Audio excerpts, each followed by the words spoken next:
Danielle is living proof that facilities management doesn't have to fit a mould and definitely doesn't stop at the four walls of a building. By day, she's the facility manager at Everyman cinemas, keeping things running smoothly across a growing portfolio of venues. But beyond the site visits and maintenance schedules, Danielle's also building something bigger, a lifestyle driven by freedom, flexibility, and a serious dose of entrepreneurial spirit. Danielle brings a fresh, fearless perspective to the world of facilities. In this episode, she speaks honestly about what a successful woman in FM looks like.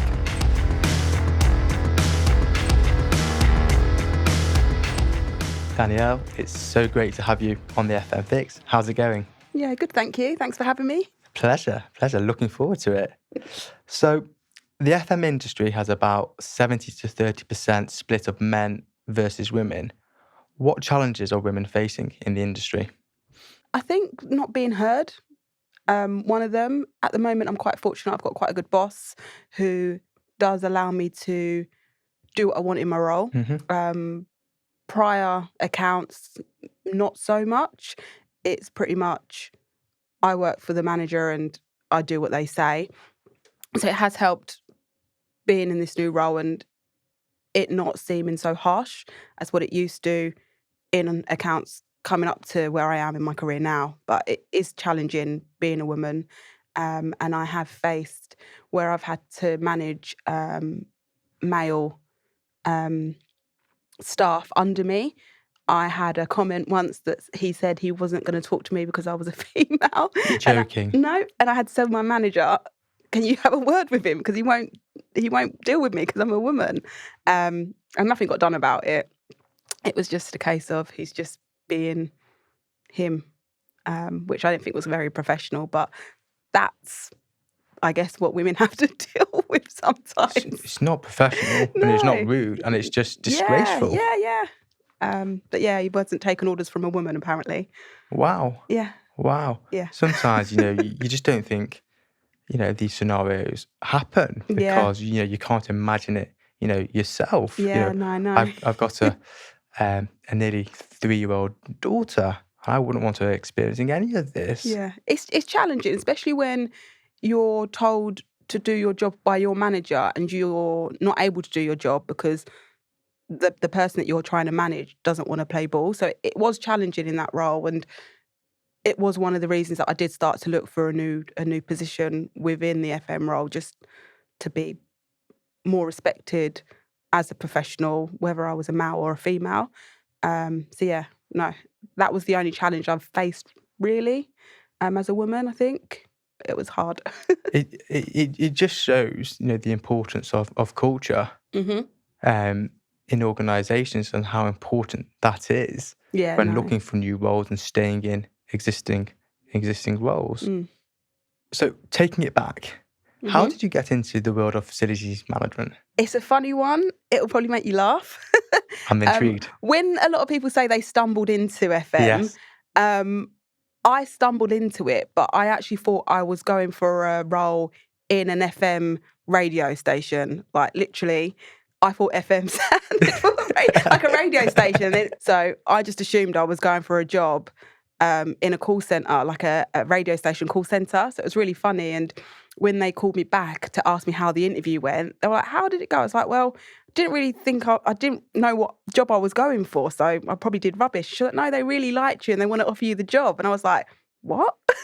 I started and I really just enjoyed the whole owning an issue and then seeing it through to completion. And I think that's where it began, just having a problem and solving it and then getting the next problem. And then from there, my career just sort of went wild. I started in Essex and I knew I really wanted to work and live in London. So I just made it my mission to climb up the ladder in that company to then get a better job title to find a job in London. And that's all I've done is just climb the ladder into different roles. So I've started call centre wise, then I moved to being on site because I thought, I could deal with problems better if I was on site and I could see them. And then I was like, this is a bit boring now. And then I moved to multi-sites and then I found my way to Everyman. And it's a mixture of multi-sites but hospitality and leisure at the same time. So it's good. How have you found that progression? It's been long. So the longest I was at a job was probably 6 years, and I only stuck around because I kept being promised the manager position. And again, that might have been me being a female, but they kept bringing in men, and I kept having to train them for the manager position because I was apparently not ready. Even though everyone they brought in, I had to train to do their job. And it got to a point where they were bringing the third person in, and I was just like, I'm not doing this. I'm not training another manager for a role that I'm clearly good enough to train them for, but I'm not going to get. How And did that's that when I make you left. feel? Horrible, because I'd done it for 6 years, and then I was about to waste another however many years it took for that manager to get bored and leave, because it was only 5 sites. It was in Canary Wharf, 1 Canada Square. So we were the biggest tenant in there, but again, it was only 5 floors, and I could do the job with my eyes closed. 6 years looking after 5 floors. I knew everyone there. Um, but yeah, they were just saying that I wasn't ready. So it was just like, what would it take for me to become a manager? Because all over the lockdown and stuff, I was heavily pregnant, and they were still sending me in to do the job. And I was like, if that was a man, he'd put his foot down and you'd accept it. But I think where I was a woman, they were just like, you've got to go in and you've got to do, like, I had to do like the post room stuff. And I was like, is it because I'm a woman that you're getting away with this? I don't know. But yeah, it was, I think that and not getting the manager position once we come out of lockdown is what just decided to find somewhere else and carry on trying to. All I wanted was to become a facilities manager, but all my titles up to like this last job was all like assistant facilities manager. So it was just, I just wanted the title because I knew with the title would come the pay. So yeah, after 6 years, I was like, can't be an assistant facilities manager for like another 3 years. Like normally it's like 3 years and I get out. So yeah, I was like, I have to find somewhere else. And then I landed a good job. It was 89 sites Yes. for the Church of Jesus Christ of Latter-day Yes. Saints. Yes. So I was looking after those, but I didn't realise how out of like town centres they were. So there was a lot of driving involved. And I wasn't actually doing the job that I wanted. It was more admin and driving. So then I started looking again and found Everyman, and I've been happy ever since. And coming up to Amazing. 3 years, so it's quite good. It's gone really quick, really quick. That's amazing, and Yeah. it just shows how persistent you are, Yeah. which you have to be, even more so in a male-dominated sector. Yeah. So that's really amazing to see. And do you think, maybe the controversial question though, if you were a man, that journey would have been shortened? Oh yeah, 100%. Like when the first manager come in at the last job and I trained him, he didn't really know what he was doing. But I think just because he was a male, he got the role. And it was very much, I was managing the whole thing for him. And that's what I really thought once he'd left, I'd get it. And I didn't. And then another man come in and he was good and he had a bit of experience that he was able to give me, which helped. But again, I just think I just wasn't given a chance. And it was probably because, like they say, I think is it like a 60-40 split, or it might be even more, that a male will apply for a job even if they haven't got the qualifications, where a woman will wait until they're 100% ready. I think it was that. So the client was a woman herself as well, and I really think that she held me back because I was good in the role that I was. And because I was good in that role, and I was sort of managing the account on a less salary, it didn't mind them having a man in higher than me because they knew nothing was going to happen because I was under him, like making sure everything was okay. So yeah, it was a bit of a weird account looking back now, and I probably should have left a lot sooner than I did. But sometimes you stay for the people, and it's not always about the money. So again, a bit of that. Lockdown didn't help. That was like 2 years, weren't it? Yes. So that was 2 years of my career just wasted. So you mentioned an incident before, but have you personally faced any other discrimination being a woman in the industry? No, not really. I've had it quite lucky, and I think it's because I do stand my ground, and I've always gone about any work that I do within the career as you scratch my back and I'll scratch yours. So whether it's dealing with security down in loading bays and stuff, it's always helped to be friendly and approachable, and it's just fared me in good stead for my whole career. So like even with contractors, I'll be able to pick up a call and get them to my job, and they'll prioritise us over someone else just because I've always been fair and helpful, and I think that helps. And maybe it's the qualities of a woman that's allowed me to get that sort of luck out of contractors and everyone else.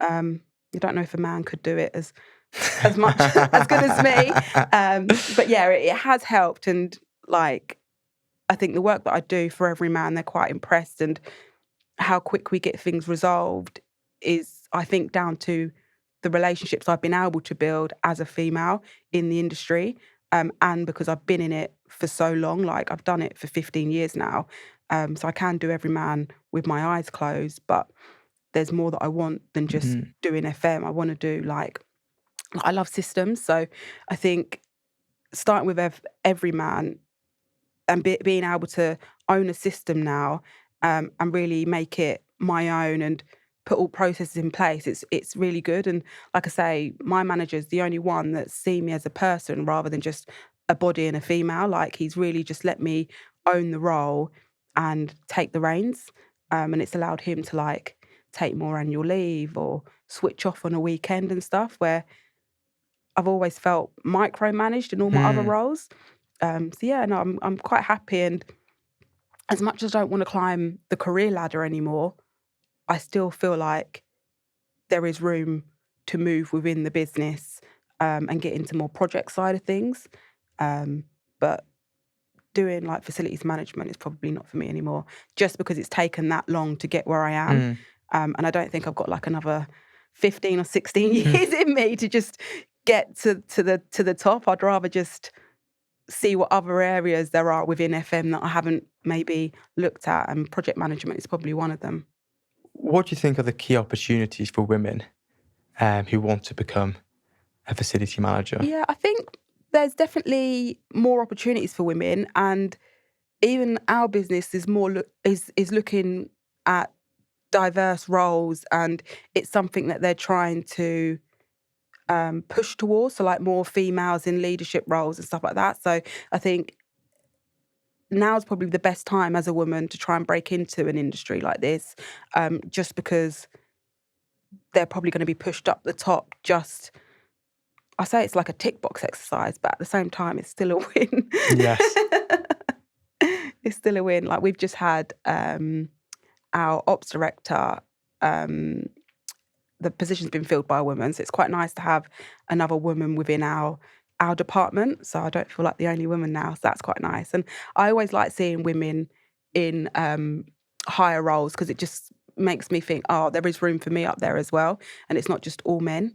100%. So yeah, it's nice. It's nice to I think see. businesses thrive with a diverse range of people. Yeah. And without that, then I think businesses will not be fulfilling their potential, because you need those differences of opinions and views. And that's really, really important. Something that we're very proud of at Expansive, being a tech business, that, we've pretty much got a 50-50 split between men and females in the business, and men and women in the business. So something we've worked hard off, but it's always been the best person gets the job. Yeah, that's how it should be. And I think it maybe have not been that way up until now, but definitely newer businesses, I think, know the right code of conduct, maybe, where the last firm I was in was like an American firm, so it might have been that. Who knows? But I definitely prefer smaller businesses, like up-and-coming businesses, because you work more collaboratively as a team, and you see, like, the company vision, and you're all working towards it. Where I think when I come into the other one, it was so big, so well known, that I was just a number, and that was what it was. Where the one before that as well, it was a small company, so it was quite good. And I think there was probably a 50 split in my first ever FM role, which was quite nice. And I think that's what I was expecting when I come into London, and it was completely different. Like, so different, but now it's fine again. What do you think the barriers might be for women who want to become a facilities manager? Not sure. I think where I've been in the industry so long, definitely experience might be a barrier. And I definitely had to work my way up. And I don't think without that experience, you're going to get into a good role on good salary. Like, I think that would be a challenge. Like, I know I struggled trying to get an FM role as an assistant facilities manager, because they want to know about the budgets that you've looked after and everything like that. And for my whole 15 years, I'd never looked after a budget. I've looked after big accounts, and I've had 1,000 sites that I've been looking after on a daily basis, but I've never looked after a budget. The same with the planned maintenance and the hard and soft services. As a woman, I'd prioritise soft services, and I was really good at the soft services side of things.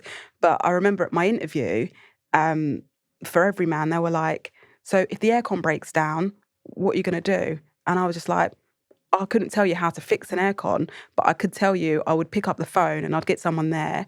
I'd make sure the venue were aware every step of the way of when someone was going to get on site. And I'd also make sure that I'd update everyone until it's completed.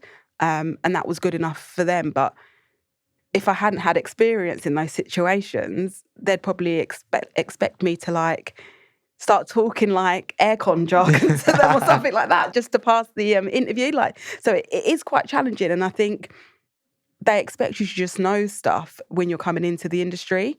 But when I explain what I do, no one knows what FM is. It's literally the foundations that keep a building running, and a thankless industry. So it's hard to explain what FM is, but I do think that anyone that gets into it never leaves, because there's just so much choice, and it's an industry that will always be around. There'll always be jobs available.